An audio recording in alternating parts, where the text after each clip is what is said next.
In this video, I want to share 3 stocks you want to buy if you want to end up poor. If you want to destroy your portfolio, here are 3 stocks to buy. And I will start with this quote from Charlie Munger, who got inspiration from Jacoby. Invert, always invert. In this video, I will explain 3 stocks, explain why they are bad, and we will start from this principle of always inverting the situation. You want to reverse the situation, and instead of going and hunting for these kind of stocks, we will try to avoid these kind of stocks. So at the end of the video, you will have a few concepts of things that you want to avoid when you pick your own stocks. You will get a lot of value because we will highlight red flags, and when you end up this video, you will say, okay, I want to avoid this in my future analysis. That's the goal of this video. And this video, I got the inspiration of this video from this guy, Guillaume. This is a French YouTuber that is basically the same video, but in French. If you are French, maybe you can watch this video. 3 stocks to buy to end up ruined. So to end up broke. That's perfect. And I will talk about the same stocks. So sorry for the copyright. Go to his channel, great channel, stock picking. We don't have a lot of YouTubers in France that do stock picking, so great. But I thought it was so great, I wanted to share it with you guys. I can't react to it because it's in French. So let me just have a few highlights, but please check his channel if you are French. You can subscribe and like great content here. The first kind of stock you want to avoid is Air France. It's our French company that is very known, and I mean that's one of the biggest airline group we have in France. Air France-KLM is a European airline group engaged in businesses that include passenger and cargo transportation, low-cost operations, and aircraft maintenance. Okay, very well. First, if you follow what Warren Buffett has to say, he has always said that the airlines industry is horrible because you have to put up a lot of cost to operate. Every year, I mean, the plane industry, airlines industry, car industry, you always have to reinvent yourself, reinvest in the business. You have a lot of costs, and this business is very cyclical. So first, you have the cyclicality. If there is an economic downturn, you're dead. And secondly, every year you need a lot of costs to keep operations. And thirdly, sometimes they don't have a moat. A lot of these companies struggle to have a moat. When you have a travel, you pick the cheapest option and the most convenient one when it comes to the time of the flight. If the quality is the same, you just don't care. And for some low-cost operators, they don't have a moat.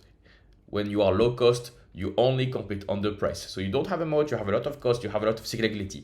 Just macro-wise, industry-wise, that's not a good point. And I want to go down here. If you look at the margins, that's completely horrible. I'm here on Guru Focus, and let me check. This is a market cap of $2 billion. The gross margins are very low, like 20%. The net margins, there is no net margin. It's at 0. They don't produce much free cash flow for the latest year. And if you scroll down, what can you see? Maybe let me zoom in a little bit so you see better. If you look at the revenue here, that's in blue, do you see any growth? No, you don't see any growth. The revenue over the past 12 years, the revenue has not moved. They got hit by COVID. Okay, you can be kind with that. That's normal. There is a rebound, yes. But over the past 12 years, no growth. When it comes to the net income, you have no net income. This company is cyclical, burning cash. In 2020, they had great losses. That's normal. But even now, with the recovery, they don't produce a lot of net income. And you see that in 2013, they burned a lot of cash. In 2012, they burned a lot of cash. So you will have ups and downs. You don't have a reliable, growing business over time. Now, if you look at the cash and the debt, you see that the company always had more debt than cash. In 2012, the debt was like $11 billion. Now the debt is $13 billion. If you look at the quarterly data, you will have the latest data. The latest data is $12 billion of debt compared to $6 billion of cash. So you have a net debt of $6 billion. Let me remind you that the market cap is $2 billion. So that's a large part of the business that's in debt. Now, if you look at the free cash flow, you can guess if the company will have cash flows. Absolutely no. No free cash flow. What about the operating cash flows? Oh, that's way better, way better. But what matters for our buybacks, dividends, policy, debt repayment is the free cash flow. And you see minimal, very minimal free cash flow for this business over time. This is definitely a red flag. If you want to make your life harder, please invest in Air France, because that's a business that doesn't grow, struggles to produce free cash flow, and has a lot of debt. And if you look at the ROIC, return on invested capital, that's a measure for efficiency. Normally, you want to be sustainably above 10%, above 15%. What can you see? Here, you have a ROIC that has never been above 10%. First red flag. Secondly, you have a fluctuating ROIC. Us, we want up and to the right, wonderful charts. This is not the case. Second red flag. And thirdly, sometimes the ROIC is negative or at zero. Third red flag. So now for these kind of operations, as I told you, you have a lot of costs. So the WACC, the cost of capital, is very high. So you have a lot of costs and not a lot of efficiency.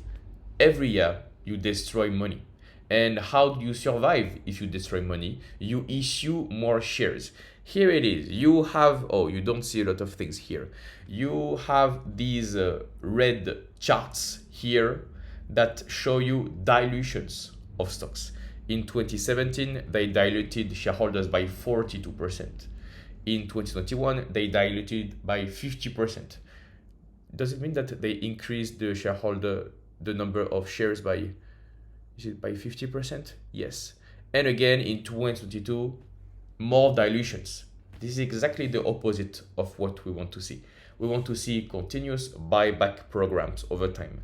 So if you invest in Air France right now, you can be quite sure that they will dilute you in the future. Another red flag, the management is raising cash because they struggle to make money. They struggle so bad that they have debt. And when they can't take more debt, much debt, they raise money from capital markets. So this is such a red flag actually. So you have the perfect formula to suffer if you invest in this stock. And what's the forward P ratio? That's 2. See how the trap is is set up. You have an amazing cheap valuation. Yeah, it has always been the case. The stock is cheap for a reason. People know this.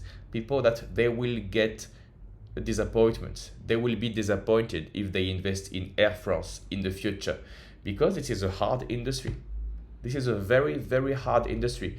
And now that inflation is picking up, you can expect more costs. So lower margins, lower profitability, lower ROIC. I don't expect a bright future for the next 5 years. Maybe I will be wrong, but if you look at the track record of the company, it's definitely filled with red flags. If you want to be broke, fill your portfolio with companies like this. I have another company to show you. By the way, if you had invested in Air France for the past 10 years, what would have been your returns? Horrible. The company is at all-time lows. All-time lows. Wow.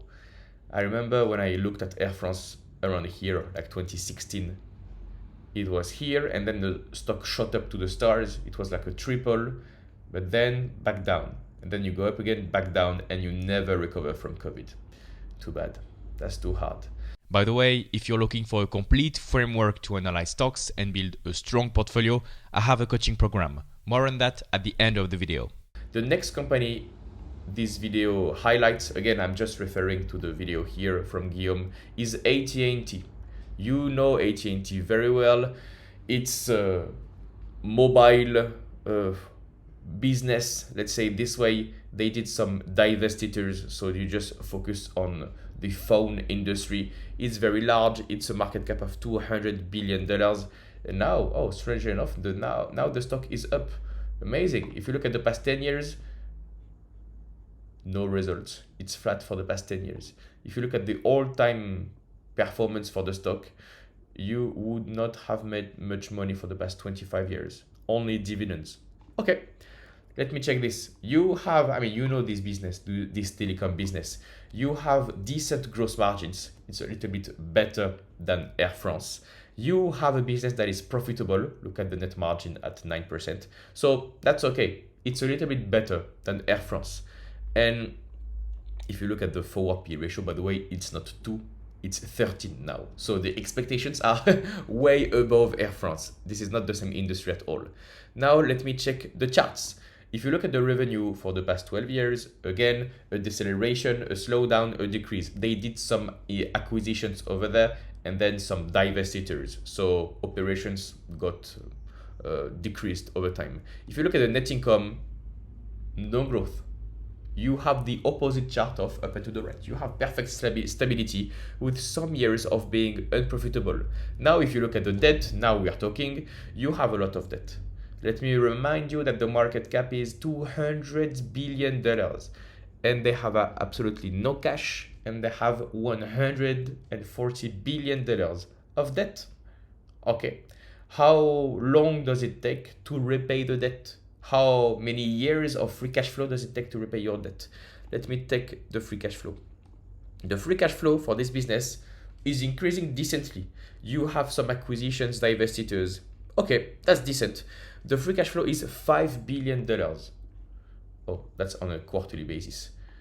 Now, what's that? Free cash flow. Yep, increasing a little bit, but stable. We can definitely see more improvement. And I think the divestitures were around here. Okay, they produced $20 billion of free cash flow and they have $140 billion of debt. That means they can repay their debt in 7 years if everything is going smoothly. That's a long time. I would say avoid these kind of situations when it takes longer than 4 or 5 years to repay your debt. About the ROIC, look at this. This is better than Air France, but not that great. As I told you, you want this to be above 10-15%.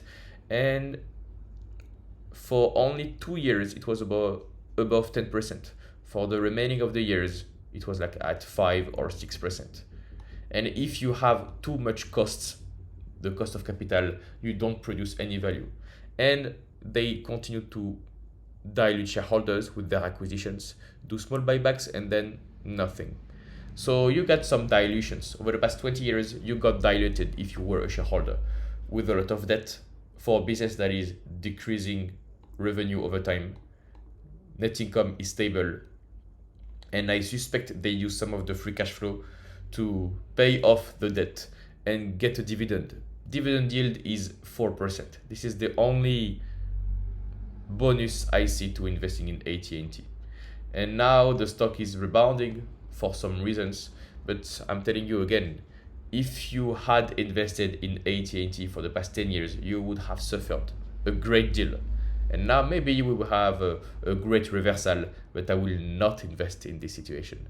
I don't want to bet on the reversal. I think this is a decaying industry. Unfortunately, the world is moving on and the debt is very high. The free cash flow generation is not that high. It's only $20 billion. That means if the market cap is $200 billion, that's what the price to free cash flow of 10. Valuation is cheap for a reason. And you have a revenue decaying. No. This is too many worries. If you fill your portfolio with companies like AT&T, you are quite certain to have a stable stock price over the next 10 years, and you will just live off dividends,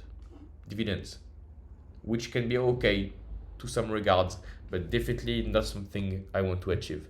And the last company Guillaume is talking about is Snap.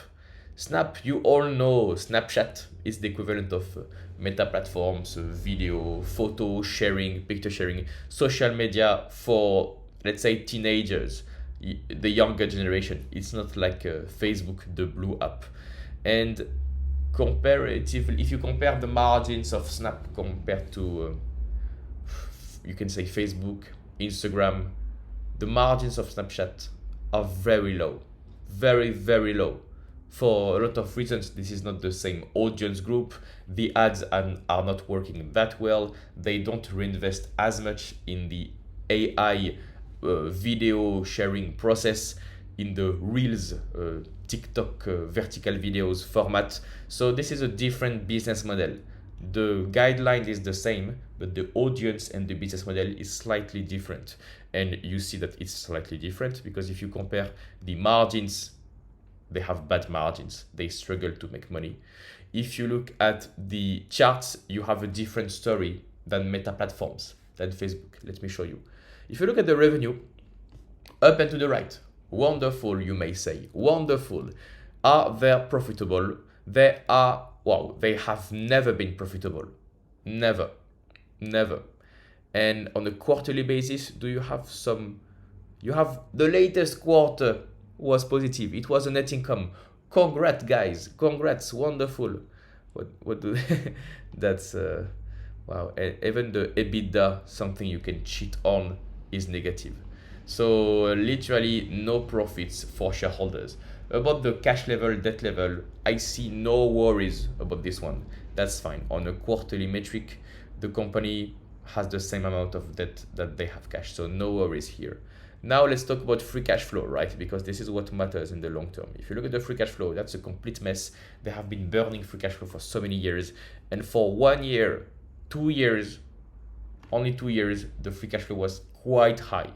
By the way, what's the market cap of Snapchat? $16 billion. And in 1 year, in 2024, they produced $200 million of free cash flow. That's not a lot at all. And if you look at the quarterly data, is the free cash flow fluctuating a lot? Yes. You don't have this kind of stuff for Google or Meta platforms. You have a strong line that is going up, stable or going up. So the free cash flow generation is not that good for Snapchat.